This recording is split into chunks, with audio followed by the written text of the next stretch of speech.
The common person is sheep like. They have a sheep mentality. Okay, let me tell you a quick story. Today I was driving, right? And I was driving on a two-way street, meaning I was going this way, cars coming this way, right? The lines in the middle are the hard lines. They have no indentations, meaning you can't go around. Supposedly, those are the rules, right?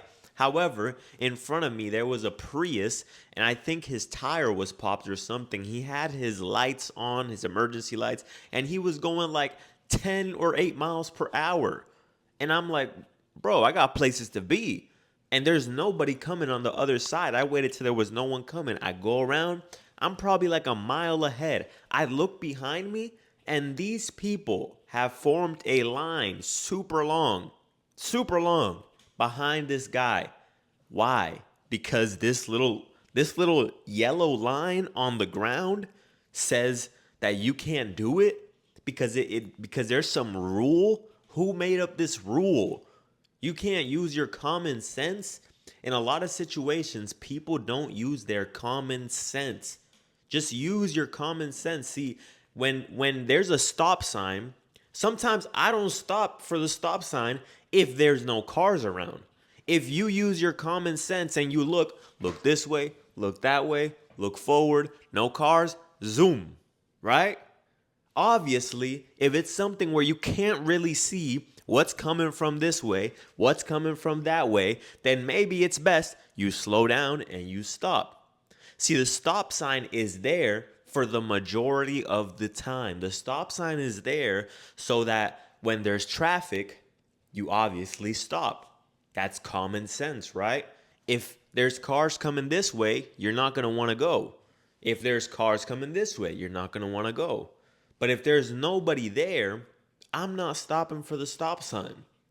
And that's what I'm trying to talk about here is that some people just don't use their common sense. Meaning, the guy in front of me, his tire was blown. His tire was blown. He's going like 8 miles per hour. And this is a long road. Do you think I'm going to wait behind this guy because there's a little bit of yellow paint on the floor?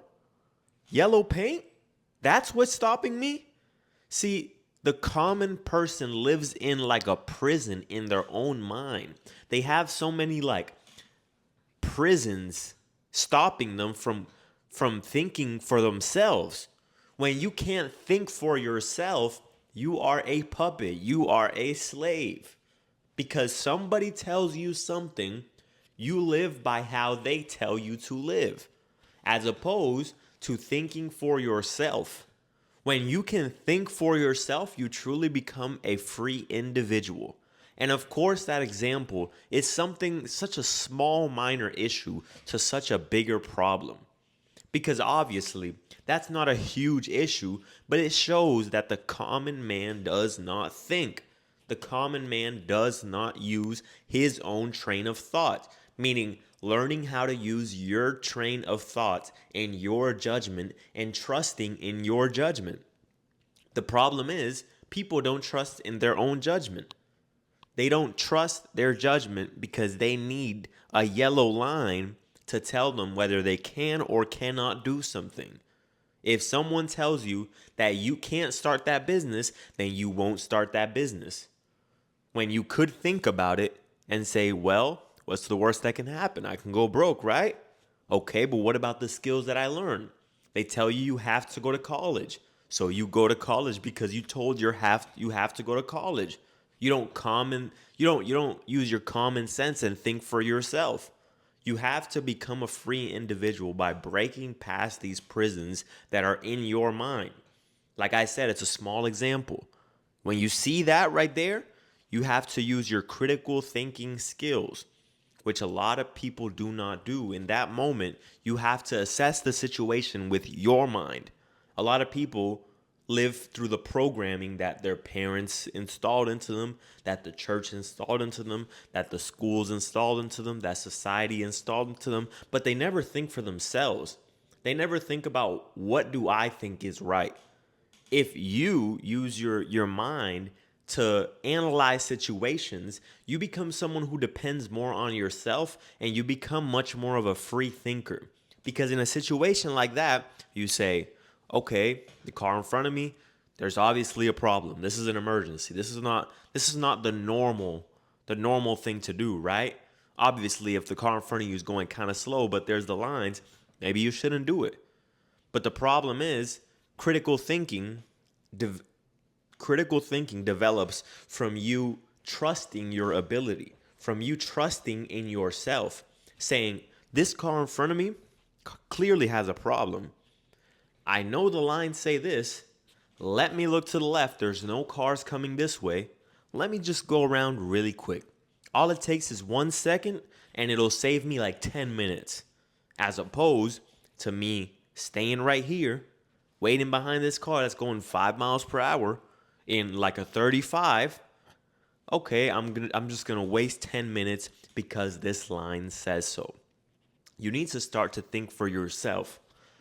If you think that your parents will think something of you if you don't do this certain thing, then guess what?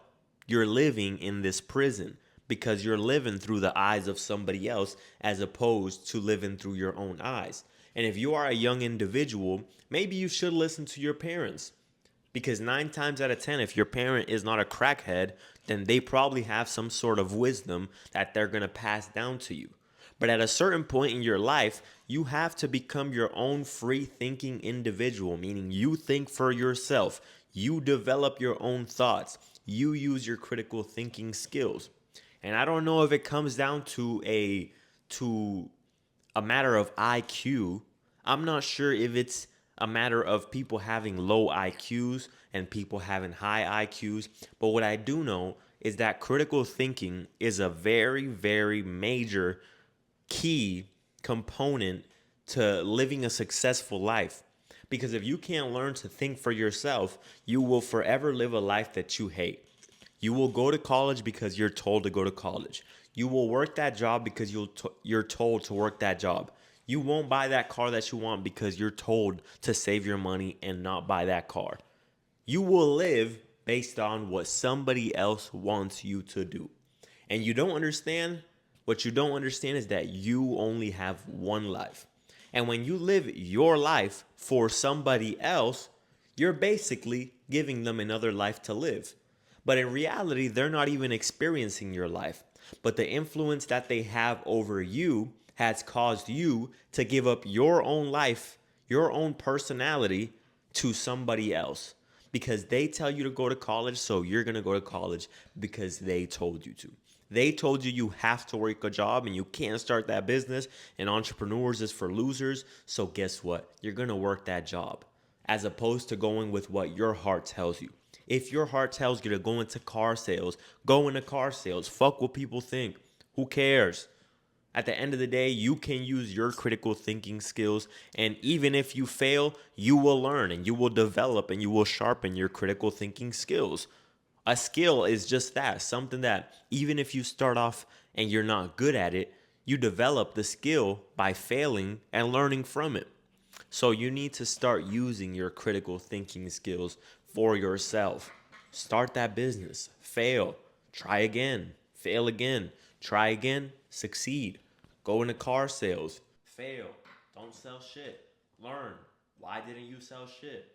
Okay, maybe you need to learn more about objections. Okay, maybe your tone of voice was a little bad there. Maybe you need to fix that a little bit. Okay, maybe you need to promote something better. And then eventually you succeed. So it's all about learning how to use your critical thinking skills. All right, guys? That's the video for today. Peace out.